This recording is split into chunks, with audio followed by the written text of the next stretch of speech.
Agora de pé, o Evangelho de Marcos, capítulo 12, os versículos 38 a 44. Eu farei a leitura e gostaria que a comunidade acompanhasse. O Evangelho de Marcos 12, 38 a 44.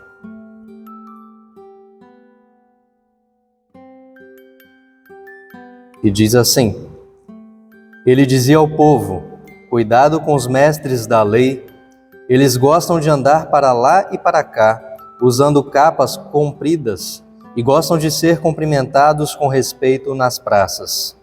Preferem os lugares de honra nas sinagogas e os melhores lugares nos banquetes.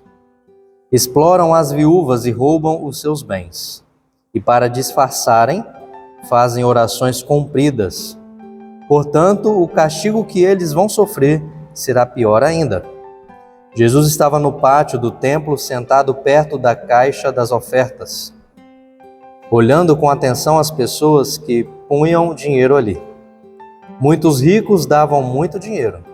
Então chegou uma viúva pobre e pôs na caixa 2 moedinhas de pouco valor. Aí Jesus chamou os discípulos e disse: Eu afirmo a vocês que isto é verdade. Esta viúva pobre deu mais do que todos, porque os outros deram do que estava sobrando. Porém ela, que é tão pobre, deu tudo o que tinha para viver. Amém. Podemos nos sentar? Que a graça de Deus, que já nos alcançou, nos conduza no desafio de compreender e aplicar a sua palavra, aplicar o Evangelho do Cristo. Então, nosso título: Casadas ou viúvas, a fidelidade delas não tem preço. Casadas ou viúvas, a fidelidade delas não tem preço. Deus é justo, mas espera que nós também sejamos justos. E aí uma primeira coisa muito interessante. Viúva pobre é uma redundância no Antigo Testamento e no tempo de Jesus. Quando a gente fala viúva pobre, na verdade a gente está falando de forma redundante. Naquele tempo, o fato de ser viúva já era uma condenação de miséria, pobreza. Todas as leis, ao invés de favorecessem as mulheres viúvas, as leis acabavam por empurrá-las para a miséria. Um menino órfão ainda poderia se tornar um homem com oportunidades. Um menino órfão teria mais oportunidades do que uma mulher viúva. Não resta outro destino à mulher senão a dependência de um homem. Então, quando Jesus fala da figura dessa mulher viúva, pobre, tão pobre, a gente precisa saber que nesse pequeno termo viúva, nós temos uma carga histórica de opressão, às mulheres viúvas. Havia várias caixas de coleta no templo e tinham diversas destinações. Então, quando Jesus olhava para a caixa de coleta, ele olhava para uma caixa em específico. Mas haviam muitas outras caixas de coleta no templo. Na nossa tradição, nós temos normalmente uma coleta específica que acontece dominicalmente. Por mais que você possa depositar numa urna ou num saquinho de pano ou fazer pix, ainda assim é uma caixa só. Mas naquele tempo haviam caixas para destinos diferentes das ofertas. Elas remontam ao período da monarquia, quando, por exemplo, em 2 Reis 12:5, cada sacerdote era responsável pelo dinheiro trazido pelas pessoas que ele servia. E o dinheiro era para ser usado nos concertos do templo. Então havia uma caixinha para cada sacerdote. É como se estivesse um tipo de partidarismo também. Algumas pessoas que preferissem este ou aquele sacerdote iam depositar uma quantidade talvez menor ou maior, de dinheiro na caixa específica de cada sacerdote. Eram dispostas caixas cujas ofertas estavam relacionadas a pecados, destino de ofertas correspondentes à parte da produção agrícola, e tinha aquela para ofertas voluntárias. Esta última, das ofertas voluntárias, em especial, era destinada a grandes quantias, ou do que sobrava dos mais ricos. As grandes quantias era o que sobrava dos mais ricos. Então nós temos muitas caixas. E nós temos também muitas mulheres. Muitas caixas e muitas mulheres. O livro de Ruth narra aspectos da realidade da mulher naquela sociedade. Viúvas ou órfãos, as pessoas eram imediatamente empurradas para a pobreza, pois sua fonte de renda e abrigo morreram ou as abandonaram. Então nós temos duas formas de mulheres, principalmente, mas também crianças. E a viúva aqui é como se fosse uma órfã de homem, uma órfã de marido. E elas se tornavam viúvas ou por causa da morte do provedor, ou porque o provedor as abandonava. Mais do que uma questão financeira, não há como fechar os olhos para a misoginia, o ódio contra a mulher, simplesmente porque ela é mulher.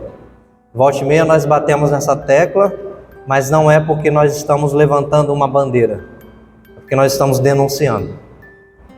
Na igreja ela tem voz profética, e se nós não cumprimos com a voz profética da igreja, nós estamos sendo infiéis a Deus.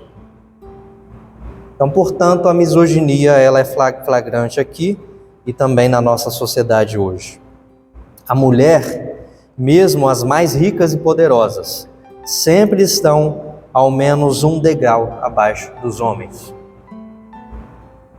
A mulher, mesmo a mais rica, mesmo a mais poderosa, sempre vai estar a um degrau abaixo dos homens.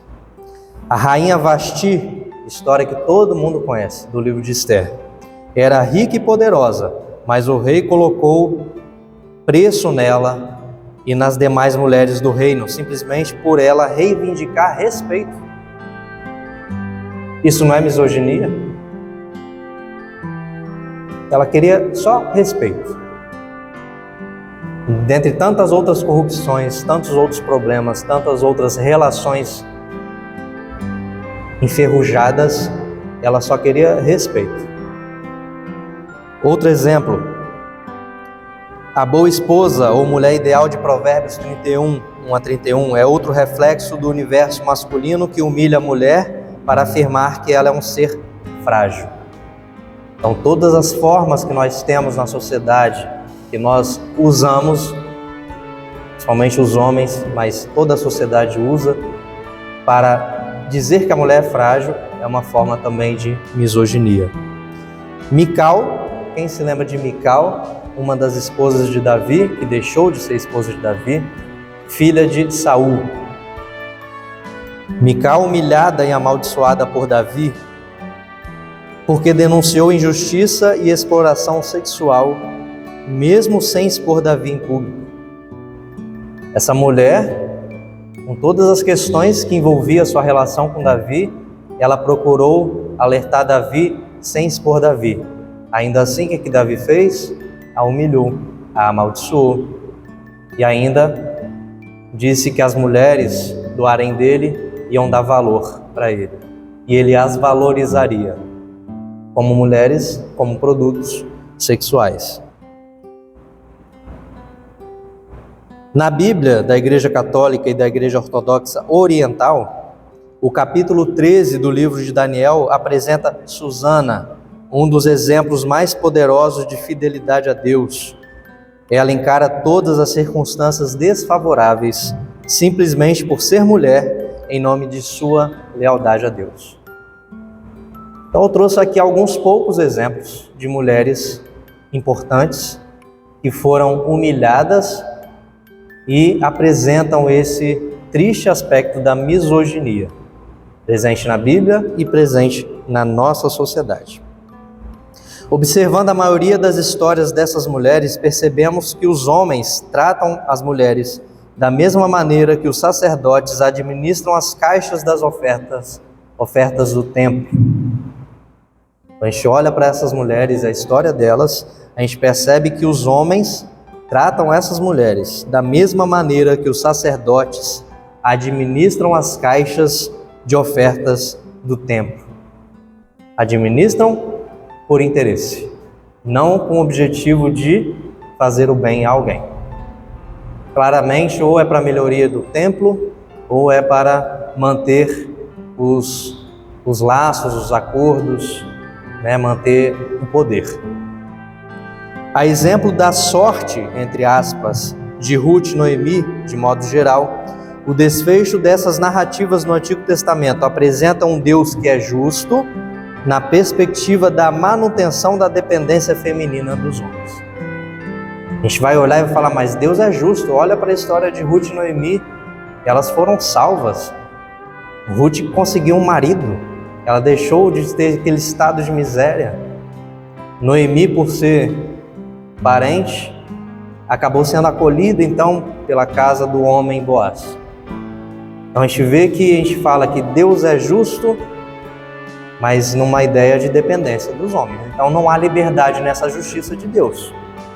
Que Deus é esse que diz que é justo na afirmação bíblica quando as mulheres não têm liberdade? Sem um jovem juiz, Susana não seria declarada inocente.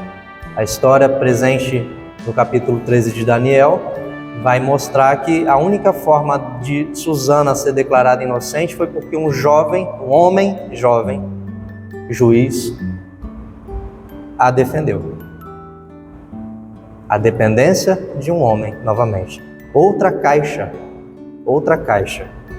como aquelas dos sacerdotes.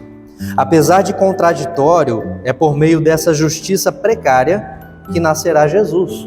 Nós lemos que, a partir de Ruth, vem a geração que se seguirá até o nascimento de Jesus. Então, apesar de contraditório, é por meio dessa justiça precária que nascerá Jesus, o Salvador do mundo. Uma justiça feita por Deus, não pelos homens. É aqui que está a grande diferença. Por mais que a história venha contraditória, venha com misoginia, Deus age e mexe com essa história. Da mesma forma que Ele age quebrantando nossos corações quando nós, de forma honesta, nos apresentamos a Ele e confessamos os pecados. É Ele quem quebranta e quem reforma os nossos corações. Nós não temos essa capacidade. O máximo que a gente consegue é, no aspecto de humilhação, a gente consegue dar oportunidade a nós mesmos de Deus nos transformar. Junto a esse apanhado de exemplos do Antigo Testamento, poderíamos fazer uma longa lista de mulheres do tempo de Jesus e dos apóstolos que foram humilhadas simplesmente por serem mulheres. A gente poderia fazer uma lista. Maria é uma. Aparentemente não, mas Maria é uma. Maria é humilhada porque todos estariam contra uma mulher adolescente gerar um filho que não fosse de um homem humano. E a gente teria uma grande lista para falar aqui. Todas com quem Jesus dialogou, todas aquelas citadas em parábolas e ainda as muitas mulheres que contribuíram com o ministério de Jesus durante sua vida, morte e ressurreição, a igreja primitiva, todas essas, com certeza, foram humilhadas, porque eram mulheres. A gente vê exemplos de mulheres que conseguiram sua dignidade diante de Jesus, a gente vê esse exemplo, mas a sociedade continuou humilhando.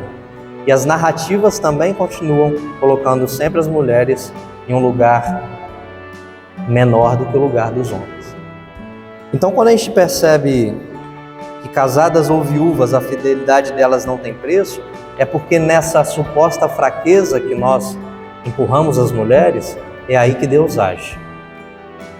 Deus age na fraqueza. Mas não é na fraqueza das mulheres, é na nossa fraqueza humana. Porque a mulher só vai ter também sua liberdade quando o homem também tiver sua liberdade. Porque um homem que odeia uma mulher, ele está preso ao ódio. Uma sociedade que trata a mulher com desprezo é uma sociedade que está presa. Então ela precisa de libertação. Mas até agora nós não falamos da viúva, né?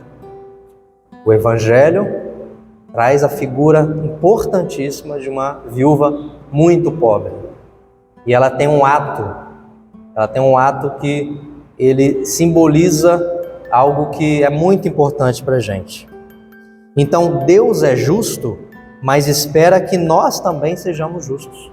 Ao contrário do que nós vimos em relação ao Antigo Testamento, onde Deus é justo, mas na dependência de um homem, Deus é justo, mas nós também precisamos ser justos. Nós precisamos de ter uma atitude de justiça, não a nossa, a justiça de Deus. Os mestres da lei praticavam literalmente extorsão com as viúvas, isto é, por meio de chantagens e ameaças, faziam com que elas depositassem grandes quantias nas caixas das ofertas voluntárias, cujo destino deveria ser para viúvas e órfãos. No entanto, nada era feito para estes desfavorecidos. Então, mesmo as viúvas que tivessem algumas posses, elas eram empobrecidas por causa desse tipo de extorsão. Por isso que a figura da viúva pobre, ela serve para todas as viúvas e se amplia para a figura de todas as mulheres. As mulheres são extorquidas, não financeiramente necessariamente, mas nos seus valores, nas suas aptidões, nas suas habilidades. As mulheres são extorquidas em nossa sociedade, até na sua maternidade.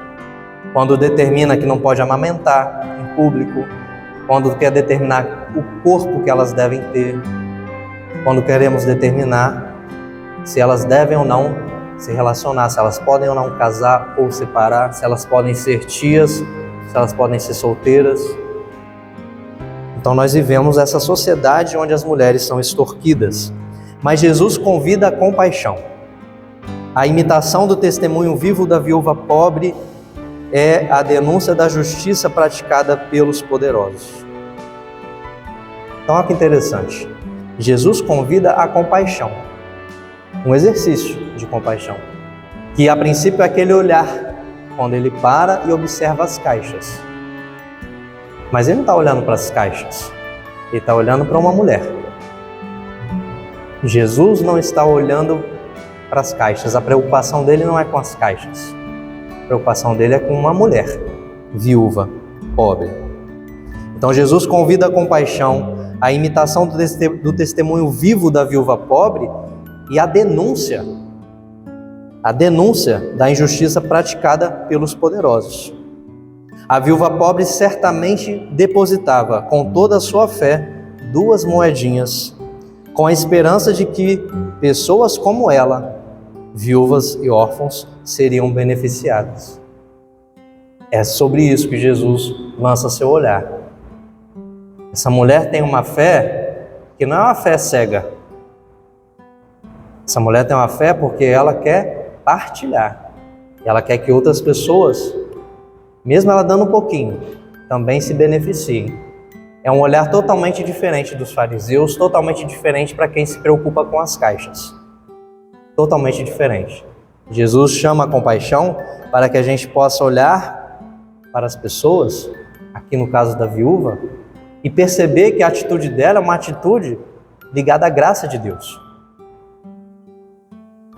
O dar 2 moedinhas, tudo que ela tem, é porque ela tem uma esperança tamanha de que as pessoas alcancem dignidade.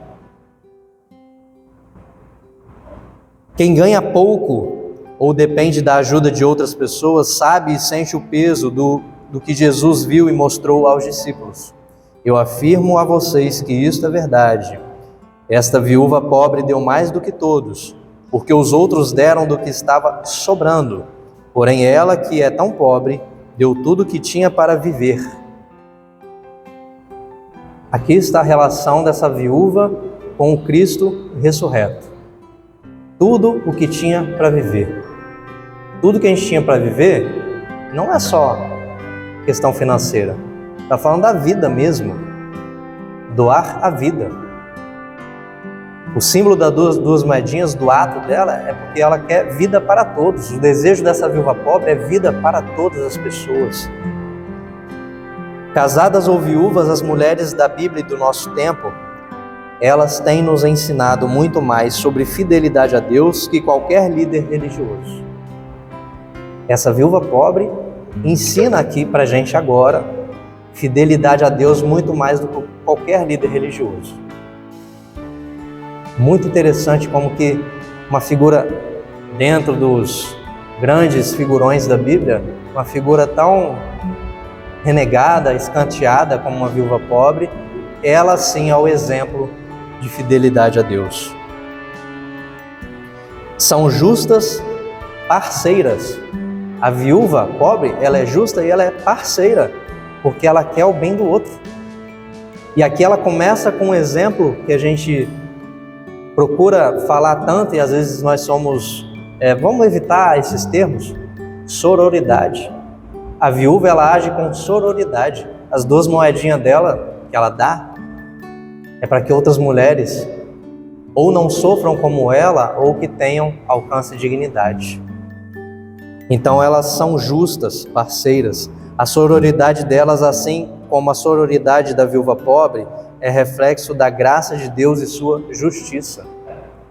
Quer dizer que nós, que não somos pobres nessa igreja, nós não somos pobres. Ninguém aqui vive miséria, ninguém aqui passa fome. Se nós fizermos parecido com a viúva pobre, nós estaremos fazendo algo que reflete a graça e a justiça de Deus. Portanto, irmãs e irmãos, que sejamos justos praticando misericórdia, compaixão, acolhimento e empatia às pessoas que são escanteadas em nossa sociedade, a começar pela nossa própria vida. Então, que Deus nos ajude a assimilar a viúva pobre e a ter empatia e assim também praticar como ela praticou o exemplo da graça que é manifestada por Deus por meio dos seus filhos e filhas. Amém.